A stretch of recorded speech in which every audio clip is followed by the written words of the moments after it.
I mean, so I would say that everybody has their own path, but you need to be, you need to be like an agent of like positivity.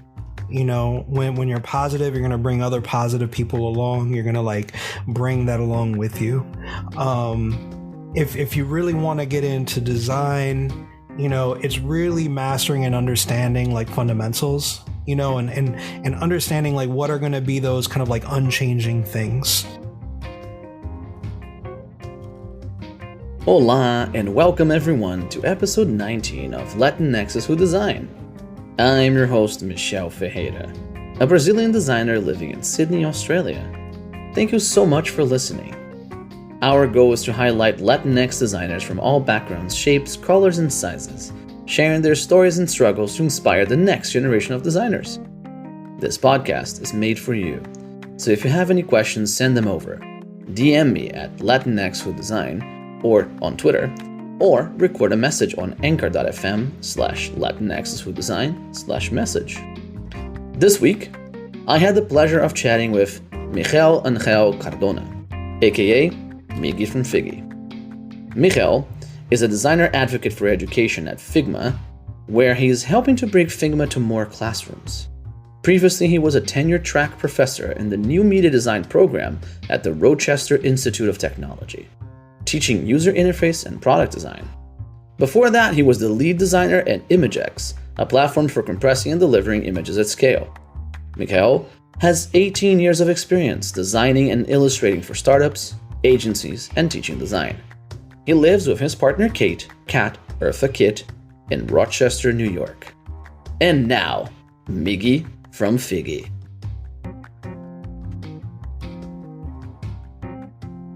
Wait, all right, so how you doing? I was gonna say, I gotta ask you, like, is your name like Michel, or Michael? Good question. Yeah, what do you think? But you got it. You got it in the middle there. It's Michel. Michel. Okay. All right, Michel. Yeah. All right, cool. It's French name for a Brazilian guy, just to make it fun, make it easy. And speaking English, which makes no sense because Michel in English, right? I'm keeping this in. This is good. I love it. This is awesome. Cool. All right, brilliant. Yeah, I didn't want to, I didn't want to assume. No, this is a good question. How you doing, man? I'm doing great. How you doing? I'm doing awesome. All right, so Miggi, I'm going to ask you. First questions I always ask are the same. Where are you calling from? Where in the world are you right now? So right now I'm calling from Rochester, New York. For those of you that don't know Rochester, New York, who know a little bit about this place, it's the home of Kodak. It's the home of Xerox. So the companies that, were the precursors to a lot of the technology that we have today. Amazing, Miggi. Super cool. And so are you from Rochester? Where are you from? So originally I'm from Buffalo, New York. So that's about an hour west of here. I'm originally from Buffalo. I grew up there. I thought Buffalo was like the center of the world, and then I went to college in Rochester, and then kind of bounced back between these two places. Now, for those of you who don't know New York, right, it's a big state. Right. So I'm actually like 5 to 6 hours away from New York City. I'm basically in Canada. Right. I was actually showing somebody the other day where I grew up. I could walk to Canada.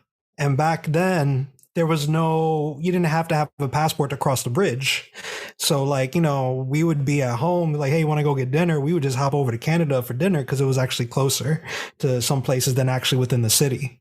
Wow. So that's a fun little part. I did spend some time in California, though. I worked at a startup then, but you might ask me about my career and stuff later. Yeah, for sure. Yeah. So now I want to know which city in Canada we're talking about. Do you know? So it's Buffalo, and we're really close to Niagara Falls. Right. So that's what I thought. There's like the Peace Bridge, but it's I think it's Fort Erie.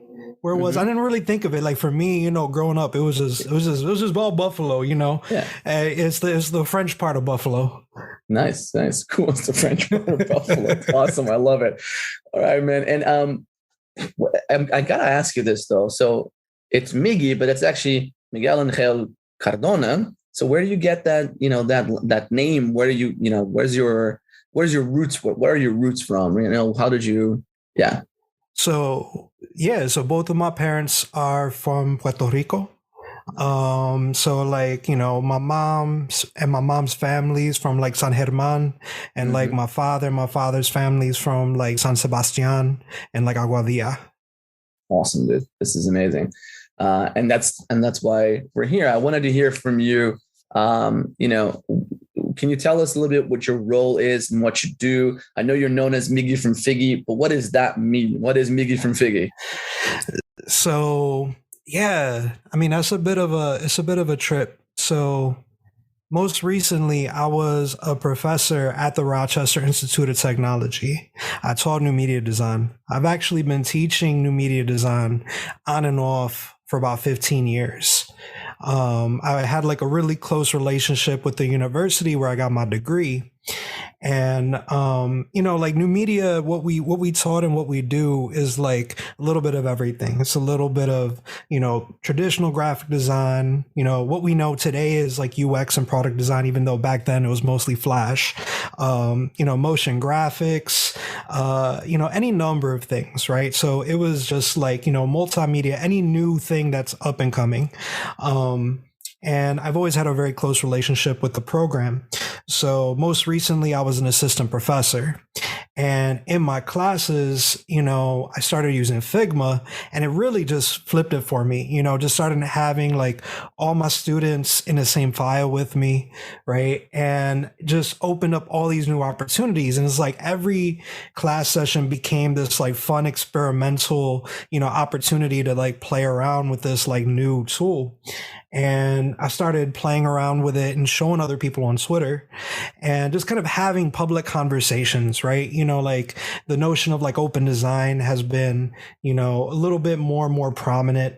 I think one of the ways in which I learned was using like view source in like a browser, right? Like I got into web design and stuff you do in your view source. So I really wanted to just kind of like show other people the opportunity that kind of like this open design file could really work in, right? When you worked in Illustrator, when you worked in like Sketch, right? You're just by yourself in this space and you got to like work to a point and then you could share with other people. But there was this like magic opportunity. I'm like, man, I got like 20 up and coming designers in this room with me. We're all in this file. Let's see what we can make. And, there was an opportunity at Figma for a designer advocate. So a designer advocate is someone who works with the community, and I mean, like the broader design community to really kind of get up and going with like Figma, right? To kind of like understand people's needs, to help people when they're stuck, and really serve as like a liaison between, the community of users and, like the product itself. And there was a unique role that was up and available specifically for education. Right. So it was like designer advocate for education. And, I had to take that seriously. I was just looking at it. I'm like, man, I've been using Figma for a couple of years now. And internally, I was an advocate. Like at my university, it went from like nobody using it to like being like the default for everybody in new media. Right. Like we were using Figma and then throwing it into After Effects. We're using Figma and throwing it and using it for all these other applications. We were printing zines. We were doing all sorts of things. Right. Like, and the students loved it. Like Figma files became currency, right? They're like, yo, you got so-and-so's file? You got so-and-so's file that does this? Like, yeah, right? And it became a lot of fun. And I was like, I would love to do this at scale. So given that opportunity, I applied, I went through the process and, like I'm really proud to say that I'm on the designer advocate team now. There was a lot of people on that team that I like really admired, like Tom Lowry, Raji King, and, like just really, really jazzed. And like, I think I told somebody the other day, I pinch myself every day to know that I get to work with these people, on the same team. An amazing story too, man. This is really cool. I love how you were involved with all this, education and all this stuff. And your story about viewing source is exactly like inspect source is exactly how I started too. I remember, back in the day, I used to joke a lot with everyone when I talk about design. They're like, how did you start? How did you begin? It's like, well, back then, that's how you started. You went to people's pages and you looked at their code and you're like, how do they do that? Can I learn this? Right? We didn't have these communities like you're creating here with the Figma group, like you mentioned, like Raji and Tom Lowry, which are really, really interesting. So amazing stuff. You pinch yourself all the time, but this is not how you got into design. So I want to go back to the beginning. How did you get into design? What started your career? What like made you click and went like, oh, this is what I like. This is what I should be doing. Man, so like this goes way back. I remember like it's really weird. Like I had this birthday party and it was at like my uncle's, and my uncle had like this computer and it was connected to the internet. He had AOL. And like after my birthday party, I was like, yo, do you mind if I hang out and just like play around on this thing a little bit? And like I was, digging through it. I was like, yo, this is cool. Like I need to work on this. Now being where I grew up, like, like Buffalo, like in the city, like inner city, I always had like a job, right? Since I was like 12 years old, like I was, working on a food truck. Like I was like a driver's assistant delivering produce to restaurants, right? Then I was like, interested in a job that, like I was like, all right, yo, I got to get into computers. So I took my money that I saved up from like delivering produce and I bought myself my first computer. And I think I was saving it for something else at the time. I think I was saving up for a car and I was like, you know what? I got to get a computer. And like first week on the computer, I was like, I see the web pages. I'm like, I got to learn how to make these things. Right. So I got really into doing that. So like View Source, I think I was really into Bone Thugs and Harmony at the time. So like there was like an art community surrounding like making fan pages on GeoCities and Tripod for like Bone Thugs and Harmony. So I was making those sites and then I used that to get a job as a summer intern for the mayor's summer youth. So they had this opportunity. It was like, summer youth, work in City Hall. And now the majority of summer youth people, they go and they just like pick up trash and go work in the parks. And I was looking for this job in data processing and I got it. And so I learned a little bit more about computers. And then the following year, I came back and I was like, yeah, like I still want to work with computers. So I got a job in the mayor's office making the mayor's website. So I was 16 years old designing and developing just like a web, like they didn't know any better, right? They're just like, all right, cool. You know this stuff, like come and make it. And I basically had to sit there and figure out all this process. Data processing was like upset, but I already had the connections with them to say, all right, cool. Like I know what I'm doing. And I legit made the website for the mayor of Buffalo. And so working there really gave me a leg up. Like I got to meet some really interesting people. They got me into, they bought me my first digital camera, right? They bought me my first zip drive because back then you needed a zip drive. And they really, they really invested in me, which was fantastic. And like I actually continued to work there until like my first year of college. And that helped me get into college. I was like looking at universities in the time and actually only applied to one university, was RIT. And that's because they had like a design program. And I think my father at the time was like, yo, like I can't afford to send you to college. He's like, just go to the community college and then go to RIT. And I was like, nah. And then we got into a big fight and it was almost out of spite. Right. Like I was like, yo, I'm going to go to RIT just to spite you and I'm going to figure it out and I'm going to pay for it on my own. And yeah, I managed to do that. RIT, I was there. I worked as a RA, as a TA. I did side gigs doing like flash banners, interactive CDs, things like that. And but all this was happening just after the .com bust. Right. So I started school in like 2000. So all my teachers are like, yo, there's no jobs. Right. So I graduated in 2004. And, like basically what I did was I went go making like flash banners and like flash advert games with this one guy who put me on who was also Puerto Rican, right? It was like Jose Rodriguez, like he's still in the game too. He had like a little shop in Buffalo and he's like, yo, you want to come work with me? And I did. We worked for about 6 months, man. He taught me like everything that I know, like all these like little tips and tricks that still help me out to this day, like in terms of like optimizing files, optimizing like graphics, optimizing, like all of that really stuck with me from like that web banner age. And yeah, I mean, I don't know how much deeper you want me to go from the beginning. From there, I worked at an advertising agency. From there, I started my own company with a former professor of mine, and that's how I got into teaching.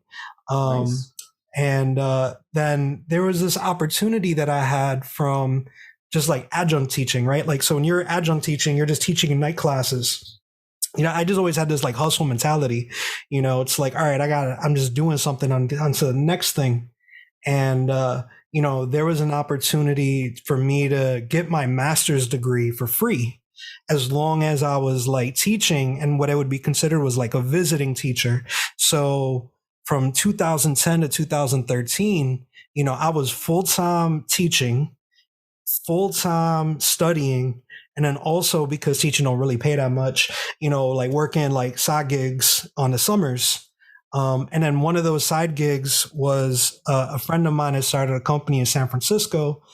He had just went through the Y Combinator program. The Y Combinator is kind of like, you have a startup idea and they'll help facilitate that process. And I became their first designer. It's a company called imgix. So they're still around, they're doing their thing. If you're familiar with Unsplash is actually powered by the engine that is imgix. It's like a responsive image service. And then cool. I left there, came back to teach a little bit more at an assistant level. I got really into Figma, and here I am. That's amazing. And I each week, I get to share with all of you great stories from Latinx designers, but none of this would be possible without Anchor.fm. Anchor.fm is a free, easy-to-use podcast creating tool that allow you to create and edit anything you need for your podcast. It distributes the podcast for you so it can be heard on Spotify, Apple Podcasts, and many more. It's everything you need to make a podcast in one simple place. If you're interested in making a podcast, download the free Anchor app or go to Anchor.fm to get started. Anchor.fm, thank you for supporting this podcast. I love that you were like, maybe I stop, maybe I don't, but don't. This is cool. I love it. It's like, here's my everything. And it's really funny, like you said, like you start out in this mayor's office, right? And that one thing leads you to another, and one thing leads you to another. It's that connection. You feel a lot that there's, the way you're describing it, there's a passion behind it. There's all these things pulling you.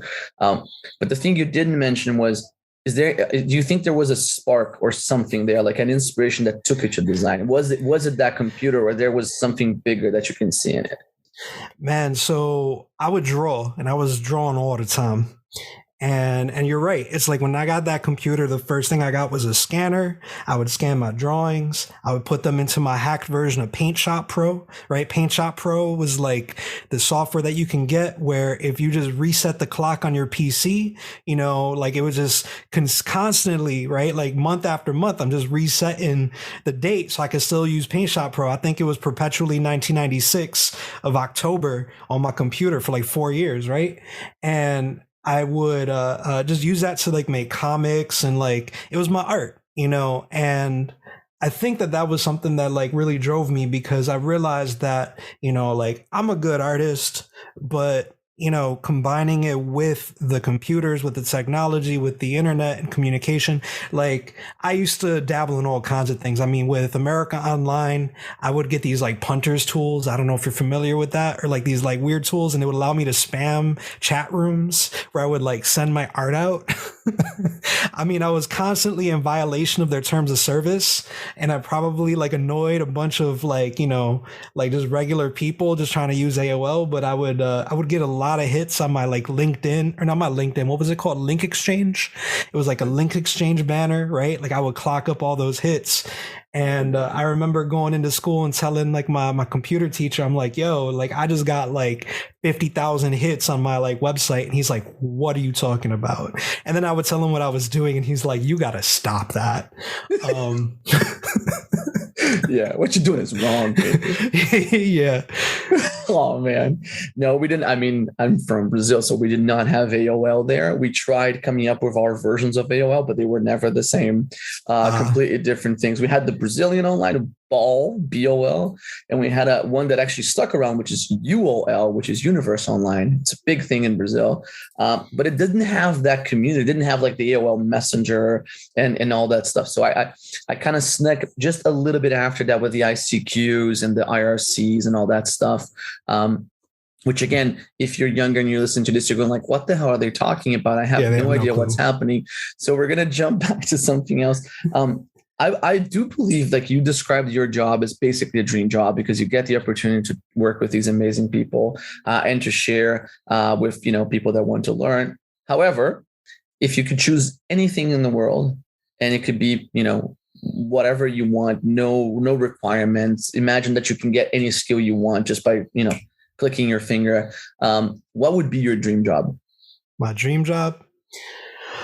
Oh, I mean, like it's kind of simple. Like I just want like a poster shop on like a boardwalk that has like a little cafe where like I'll sell like coffee, like rice beans, and like pasteles or like like lechon. Like these are like just like sell some like just straight up like Puerto Rican food. I had like a little cafe in the community and just sell like just really dope posters, right? Like just like screen print the posters, like just have no concerns. Like if I sell like one poster in like 3 months, like I'm totally thrilled and happy. Just like relaxed, making art, eating good food. That's what I want. Awesome. Do you think that there was anything from your background, from being, from your Latin roots, being Puerto Rican, having the family, growing up, like you mentioned your dad a little bit there for like, I'm going to do this in spite of, I'm just going to go for the college. Do you think that I'm being honest here? Like, is there something in that background that you think actually pushed you forward and pushed you in to get where you are and to, achieve this role or any other position? Yeah, there was so it was interesting that you say that. I was kind of having a conversation about this the other day. When I first went to school, I was fortunate enough to go to this bilingual school, right? Where the majority of my teachers were like Puerto Rican, right? So when I would go to school, I just felt like loved and accepted and just, it was a normal thing, right? And it was like the bilingual school and like that was great. Then I had this opportunity to go to an honors school. I think it was like 5th or 6th grade. And, my mom really wanted me to take that up. She said it would be transformative of my life. And granted it was, but it was much more difficult, and like I tell people, like I went to this school and to like the teachers who didn't know me, I was like criminalized, right? It's like for walking in the hallway, for existing, it's like I was like told I was a bad kid, and I'm like, what are you talking about? I got like straight A's, like I hustle my butt off, and like, and I did so much, and like I had to show these people up almost, you know what I mean? And like, and at one point too, like I told you, I always had jobs, right? Like some other weird jobs that I had, I was an office manager at H&R Block during tax season, right? So I would go to school, I go work at the mayor's office, and I go work at H&R Block till about 11 at night. And then I would do my homework, and then I'd like work out, and then like, sleep like 3 hours, and I go back to school. But one of my other jobs, I worked at during the summers, or not during the summers. When was it? It wasn't during the summer. It was like all my jobs are seasonal, right? So during the fall, I would work at like a market, like a supermarket, right? And at the supermarket, I remember I was telling the people there that I was going to school, and they're like, "Well, for?" And I'm like, "Design." And they're like, "Yo, we will see you right here in 4 years." Right. And I still remember that. I just remember being like just enraged. I'm like, nah, you don't understand. Like, I'm good. Like, I'm going to do this. And they're like, no. Like graphic design, we are going to see you, right here, you're going to be pulling those produce shelves in the exact same way that you were before. And I was like, nah. And that just always stuck with me, like this person just telling me that like, I can't do it, and just having this assumption out of nothing. Like, you don't know me. You don't know what I'm capable of. You don't know what I'm going to do. And, like that just that little bit of spark just constantly pushes me to want to move on to the next thing. I haven't necessarily been satisfied, but also, I've been always wanting to carve out my own unique approach.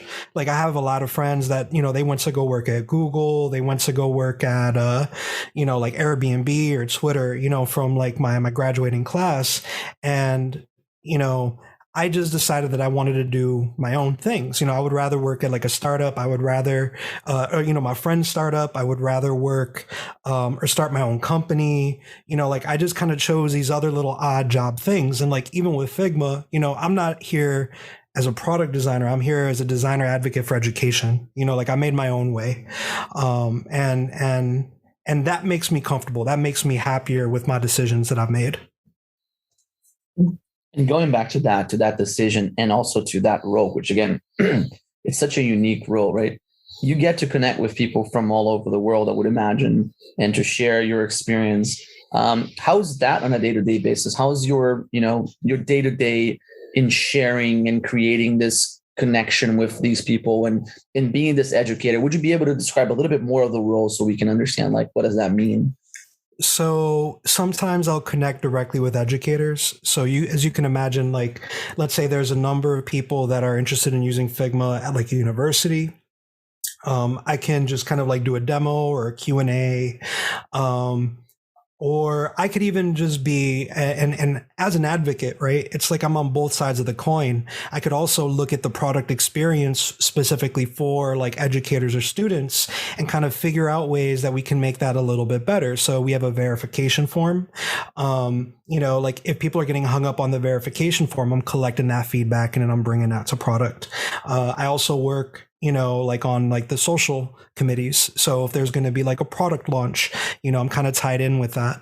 All the DAs, we're all kind of like connected into like some other aspect of the company, so like things that I might be looking at are, the editor, because, a lot of my domain expertise relies in the fact that, I've been using like all of these design tools for like 20 plus years, so I'm going to have some informed feedback with regards to, how I might like to see things, or even just in promoting them, so if you look at like some of the GIFs, I think a few weeks ago we had like, 30 editor GIFs, and, that's something that like Raji and I was able to jump on and really kind of like push forward in a way, right? Like we knew how we wanted to communicate some of those things to the audience. So we were able to kind of like provide those marketing assets, now that might not be the day to day, you're going to have different things that you work on, different kind of like ventures and so sometimes I'm recording a live stream. Sometimes I'm making like a demo video. Sometimes I'm just making some looms to like help, somebody just get past a problem or something like that, or, filing bugs. So it's a really unique position in that you get to look at like all aspects of the product, not necessarily just focusing on one. Even occasionally getting to jump in on like a design sprint, but not necessarily like seeing that all the way through to the end, just kind of providing some of your insights and some of your vision into that. I think you almost, in a way, I mean, I'm assuming here, it sounds you're a little bit a customer inside the product too, where you represent that voice of all those educators and you're dealing with them every day. But because you're, like you said, you chose, I'm not a product designer here, I'm on this, advocate for learner, but you become their voice, right? You become their representative in the company. So again, I think that there's a connection there that sounds very interesting to see it going. One question that I have for you is, so imagine that you have a time machine. I'm going to give you my time machine here. I'm going to hand it over to you. You're going to be able to click a button on it and go back to the beginning of your career, just before you started, before you decided to get that computer. You were like, computer car. And you were like, computer. What advice would you give to yourself, Miggi, back then? What kind of advice would you have given yourself starting out? So this is absolutely something I've thought about before. And what it is that every time you take a risk, you get rewarded, right? You're more rewarded for the risks that you take rather than for just staying safe, right? Like any time where I was like, okay, I'm in a nice, comfortable position, and then there's like an opportunity that's going to pull me out of my comfort zone and really kind of shake things up. Every time that I've opted to do the risky thing, I've been rewarded, right? And it's not necessarily like, oh, okay, like I've made more money, or it's just provided me an opportunity to do something more interesting, more challenging, or even open the doors for more opportunities. And I would say that myself being kind of like an anxious and apprehensive person, right? You might not think that as of but just by talking to me, but like very, very apprehensive. Like I'll overthink everything. And the times where I just decided to like jump into something without thinking, well, thinking about it, but understanding that there's a lot of risk involved, those are the most rewarding. And so far, every time I've taken that risk, I've been able to kind of like reap that reward, or I've put myself in a position where I'm really putting faith in myself to make it happen, right? To enable it. And it's also understanding that I'm trusting in my ability to do these things, whether or not I might even believe myself that I could do them. I'll just start doing them. And that's the key thing, right? It's not necessarily being prepared to do something. It's just diving in and doing it. And by doing it every single day, you're doing it, and it's a thing. You're making it happen. I love that. That's so great. And the fact that you're rewarded for the risks you take is such a good one. It's like knowing to take that leap of faith a little bit, right? Knowing to be able to go like, hey, I don't know what's beyond this, but I'm going to try anyway. I'm going to see what's beyond. It's awesome. So we've talked about a lot of your story there and your background. What do you say? Do you think you have any specific superpower that gets you through these roles and that makes you unique in any way? Superpower that gets me through these roles. I'm really good at just, breaking something apart and figuring out how it broke and trying to put it back together again. I'll just look at things differently than other people. And sometimes I might almost see that as a flaw, right? And I just realize it's not that, other people don't understand me or that I'm seeing it wrong. It's just that like, I am seeing something different, right? Like I am providing a unique perspective on it. And I think that that's important, right? So like oftentimes when people talk about like, having, a diverse group of people to look at something, usually given my experience, and this could be like any number of things, right? Like at RIT, like I was, there's like a very large deaf community. So I'm a little bit more attuned to understanding some of those needs that be provided for it, or like even just, how to hire an interpreter, ASL interpreter, some things like that, that I lean into these things that I often take for granted, or I'll lean into things that often people might take for granted within themselves, and I'll allow that to like be pushed forward, or I will, look at something with like a slightly different lens, and kind of pay attention to that, right? I'm somebody who likes to connect those dots, and though I gotta admit, it does take like 2 or 3 times for me to like communicate it to somebody. I feel like, like I'll be like, hey, we need to pay attention to this. Like I just did this thing over here, and y'all need to be on board with this because I see it. So it normally takes a lot more proof and education on my part to convince these other people of the thing that I am very quick to see. It's like I'm able to connect the dots. I see that thing happening very quickly, and I know what those outcomes are going to be, and everybody else is just not as fast to see the thing that I have that bit of perspective on. So it's been kind of like a common thread in my career where some people didn't listen to me, and then something kind of fell, kind of bad for them.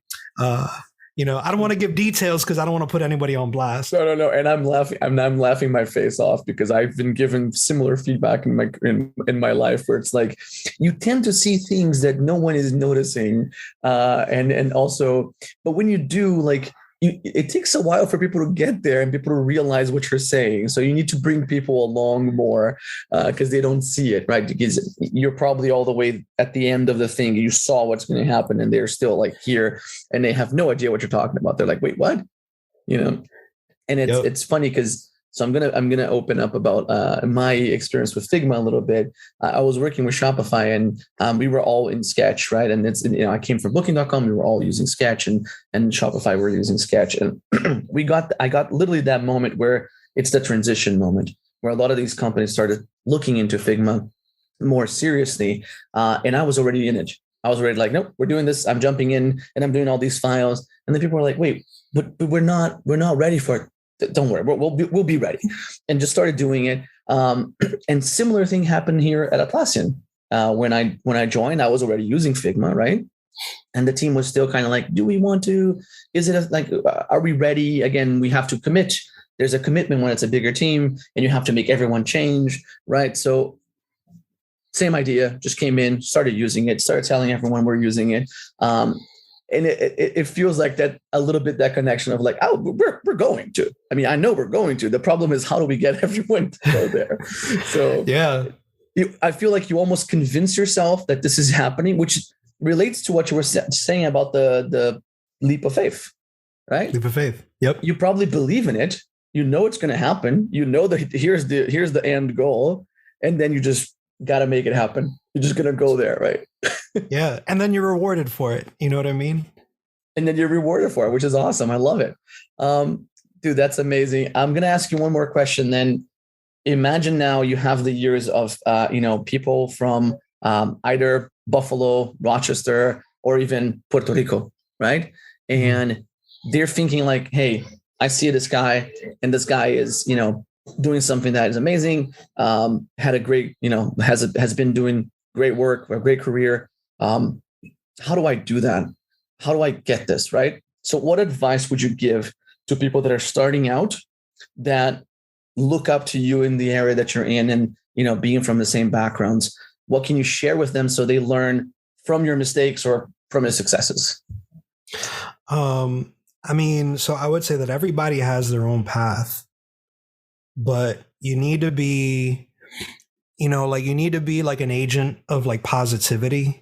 When you're positive, you're going to bring other positive people along. You're going to like bring that along with you. If you really want to get into design, it's really mastering and understanding like fundamentals, and understanding like what are going to be those kind of like unchanging things, right? Understanding principles, fundamentals. And I think that so much of my career, I've been obsessed with that. Like, what are like these kind of core units of things? And you'll see, right? There's always these like cycles and these patterns, right? Like everything new is really just old, and it's just kind of like coming back again. And to kind of like recognize those patterns and understand, when are your opportunities to like jump in, but like always preparing yourself and being ready for those opportunities, right? Otherwise, opportunity is going to pass you by. So it's a matter of, kind of like knowing what you want, or at least a direction of where you want to go. And also recognizing that there's just so many different ways to get there, and that what may work out for someone is not going to work out for somebody else. Like I went to university and that worked out really well for me. However, it might not be as accessible to somebody else. So, look and see and see what people are doing. Find these like now we have these like amazing communities. We got Twitter, we got LinkedIn, and that's not to say you could just go up and spam everybody to say, hey, here, look at my portfolio, like help me out. But engage in real conversations, be a part of the community, start to understand, what makes sense. There was this kid one time. So when I was teaching, like back when, maybe like Twitter first started, like 2008, there was this kid, I'm not going to like name names, who me and a friend of mine, we were both professors. We were engaging with him on Twitter and just had assumed that he was a professional on the field, right? He was a high schooler. He just showed up and he was in one of our classes like, oh, yo, you're that kid from like Twitter. He's like, yeah, he was just so ahead of his time that like I think he quit after 2 years. He went to go work at like Mozilla. He like started his own startup, like and just kind of like found his way to navigate that space. And I don't necessarily believe it was like it wasn't on skill alone, but it was this like willingness to like be open, to communicate with others, to be part of a community, to openly learn and share with others that like brought him up to that point. And I think that understanding what are what are those fundamentals, and like establishing good relationships, developing a good work ethic, and then also I gotta say finding time to rest. I didn't rest much, and I would say that that's led to like several points of burnout in my life where I might be in a better position had I not burned out at those points. So making sure you find time for balance. I love the rest in there. That was a great ad because I'm guilty. I completely understand. This is a great point. So try hard. There's a hustle mentality, but then you got to rest too, right? You can't just do hustle all the time. And when you rest, you have to forgive yourself. You have to rest without guilt. Otherwise, you're not going to feel refreshed at the end of it. Love it. Last thing, man. Do you think, and this is a tough one for me because I ask myself this a lot, and I think that's why I ask everyone. Do you think you made it, Miggi? Do I think I made it? I personally don't feel like I made it, right? Like, I don't think that there is an it. I think part of me is still this like 15-year-old, like drawing in my notebook, just like listen to hip hop music. Just like I constantly feel like the stress and the hustle. I feel like I work every day like I could lose my job tomorrow. I don't know whether or not that's healthy. And like I don't know if that's just like a product of my upbringing. Like I mentioned, like I'm a bit of an anxious person. It's funny. I have a therapist. I gotta say, man, therapy too. It's actually really important. I know that, typically in my culture, it kind of frowns on therapy a bit, the way that I was raised, but therapy absolutely helps you out. My therapist be telling me I made it. She's like, you made it. It's like it would be very difficult for you to just like completely fall off, right? Like, my partner tells me that like I was offered 3 tenure track jobs during my during my life. And most people will never get one offer of a tenure track job. Like I somehow, manifested working at Figma, which when I first started working on it, I'm like, man, I would love to get paid to just make Figma GIFs, right? Or GIFs. I'll say both. I'll be like, yo, I would love to get paid to make Figma GIFs. And now I kind of do. And that manifesting was a result of a lot of hard work. It's a result of a lot of positioning, but it was also just being open and like listening and listening to myself. And I forgot the question entirely, but that sounded pretty good. I love it. Thank you a lot for taking the time and having this chat. And I really appreciate it. You sharing your story with everyone in the podcast, man. Thank you. Yeah, I appreciate you. Thanks for having me on. Thanks a lot.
Hey, I almost forgot.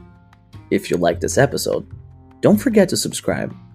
Also, rate us on Spotify, Apple Podcasts, or wherever you listen.